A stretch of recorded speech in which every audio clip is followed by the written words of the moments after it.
If I asked you about the most famous painting you've ever heard of, whether you're an art enthusiast or know nothing about art, your answer would likely be the Mona Lisa. The painting depicts a woman observing everything around her with eyes full of curiosity. Wherever you stand, you'll feel her eyes following you, moving quietly and looking at you just as you look at her. She smiles a strange smile, frightening to some and delightful to others. Despite her silent smile, it conveys 1,000 words. The Mona Lisa is one of the most mysterious paintings, holding countless secrets. There's been much debate about it. Do the eyes of the Mona Lisa really move? If so, how can they, when it's just a painting made of colors and paper? Her eyes can seemingly move left and right, but more importantly, why has this painting been so incredibly famous over the years? By the way, what does the name Mona Lisa even mean? In this video, we will answer all these questions and more. Most importantly, how the Mona Lisa's eyes look at you. We're a new channel starting a journey to explore the most debated and intriguing topics.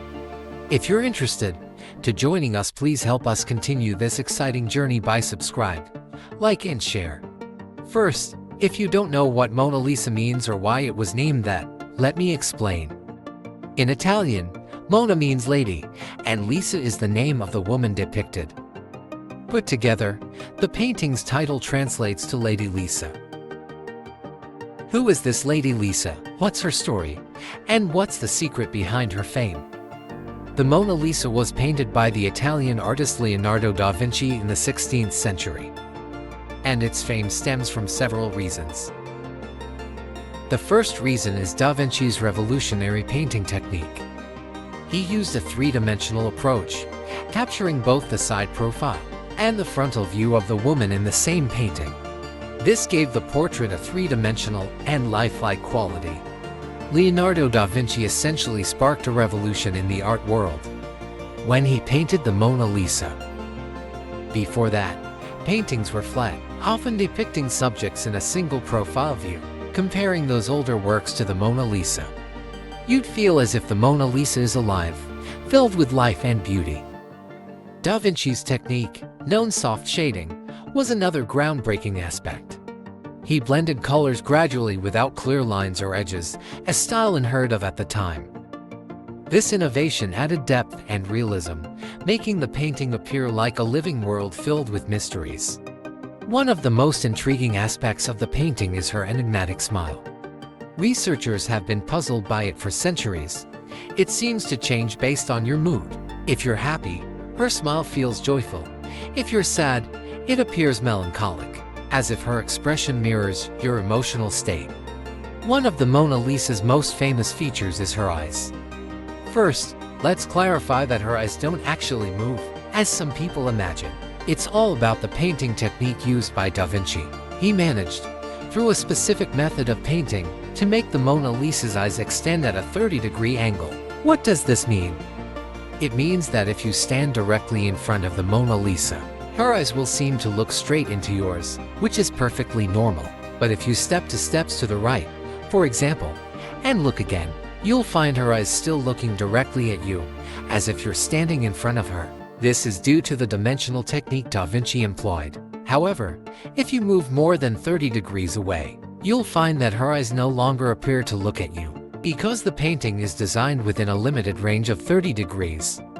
But ultimately, the idea itself is remarkable. The notion that a painting seems to look at you just as you look at it is an achievement in itself. If you think about it, it's a fascinating concept. We usually look at paintings to admire them, but now, with Da Vinci's painting style, we've allowed them to look back at us as we look at them. One day, the Mona Lisa was in the Louvre Museum in Paris, and visitors came to see it as usual. Suddenly, on August 22, 1911, visitors discovered that the Mona Lisa was no longer in its place. France woke up to the news of the Mona Lisa's theft. The painting remained missing for 2 years, with no one knowing anything about it. After that, it turned out that an Italian man named Vincenzo Peruggia, who worked as a glass worker at the Louvre Museum, had exploited the museum's closure on August 21st. He stole the painting, removed its glass frame, wrapped it in his clothes, and left the museum without being noticed. The painting remained hidden in an abandoned apartment for 2 years. When Perugia returned to Italy, he contacted an Italian artist named Alfredo Geri and offered to sell him the painting. He told him that Italy deserved to have the painting because Leonardo da Vinci, who painted it, was Italian, and France had no right to keep it. However, Alfredo Geri reported Perugia to the police, who arrested him. The Italian government eventually handed the painting back to France, after prolonged negotiations, during which tensions between the two countries. France ultimately succeeded in reclaiming the painting, returning it to the Louvre in Paris.